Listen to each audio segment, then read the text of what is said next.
In the heart of California's windswept coastline, beneath the glare of the western sun, an industrial complex hums with a quiet intent. The future of warfare is being rewritten, not with bombs or bullets, but with data, code, and autonomous intelligence.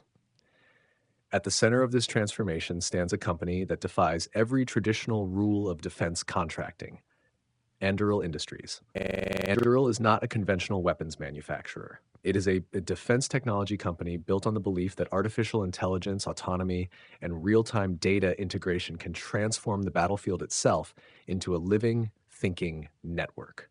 Traditional defense giants Lockheed Martin, Boeing, Raytheon earn their billions by building hardware: fighter jets, missiles, armored vehicles. Anduril, however, chose a completely different approach. Its value doesn't lie in physical machines, but in the intelligence that links them together. At the center of Anduril is Lattice, an AI-driven command and control software platform designed to integrate data from sensors, drones, surveillance towers, radars, and vehicles into a single operational picture. Instead of relying on human commanders interpreting siloed information, Lattice allows AI to process vast quantities of data and propose decisions in real time, decisions that could determine life, death, and mission success. In effect, Anduril is not selling weapons, it's selling the brain that controls them. Before we go further, if you're watching this as a YouTube short, tap the full version link below to keep watching without interruption. The company's origin story reads like a tech world legend. In 2017, Palmer Luckey, the prodigious founder of Oculus, who sold his virtual reality startup to Meta, returned to Silicon Valley with a new mission. Teaming up with Brian Schimpf and Trey Stevens, he launched Anduril Industries with a bold and controversial goal: to bring Silicon Valley's innovation culture into the tightly guarded world of national defense. Their premise was radical: that modern warfare should no longer rely on human reaction speed, but on the near-instant decision-making of artificial intelligence. Anduril's rise from startup to global defense powerhouse was nothing short of extraordinary. In April 2021, it acquired Area I, an aerospace firm specializing in air-launched drones, gaining control of the Altius series, autonomous aircraft that can be deployed from manned planes, helicopters, or even other drones. Less than a year later, in February 2022, Anduril acquired Dive Technologies, a company developing autonomous underwater vehicles, AUVs. With that move, Anduril extended its reach from the skies down to the ocean floor, creating a complete tri-domain ecosystem: air, land, and sea. That same year, Anduril achieved what most startups would consider impossible. It secured a counter-drone integration contract worth nearly $1 billion with the U.S. Special Operations Command, SOCOM. Typically, defense contractors spend decades building credibility, passing exhaustive security clearances, and undergoing rigorous government testing before earning a seat at the Pentagon's table. Anduril did it in just 5 years. The speed and scale of this contract marked a seismic shift. It wasn't just a business win, but an institutional recognition that a private, venture-backed tech company could be trusted with national defense infrastructure. By 2024, Anduril's estimated revenue had surpassed $1 billion, doubling year over year. The company claimed that much of this growth stemmed from recurring software revenue rather than one-time hardware sales, a rarity in the defense sector. But here lies the first major mystery. Anduril has never publicly disclosed how Lattice generates recurring income. Is it subscription-based, mission-based, or platform-based?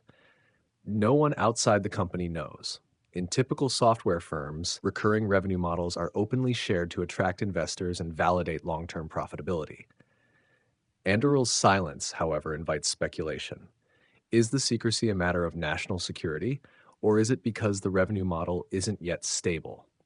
The lack of clarity leaves investors caught between fascination and concern, a company with exponential growth but opaque fundamentals. Then came March 2025, when Anduril unveiled the Roadrunner M, a reusable interceptor drone. The U.S. Department of Defense signed a contract worth around $300 million to deploy the system. Traditionally, interceptors are expendable. Once launched, they are destroyed or lost. Anduril's Roadrunner M broke that convention. It can return to base, refuel, and relaunch.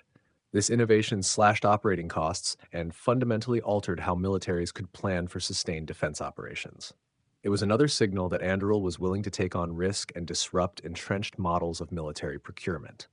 3 months later, in June 2025, Anduril completed a Series G funding round, raising about $2.5 billion and reaching a valuation of roughly $30 billion. Leading investors included Founders Fund, Andreessen Horowitz, and General Catalyst, venture firms more associated with social media startups than defense manufacturing. For a private company in this sector, such valuation was unprecedented. It reflected not only Anduril's rapid commercial success, but also its symbolic role as the technological bridge between Silicon Valley and the Pentagon.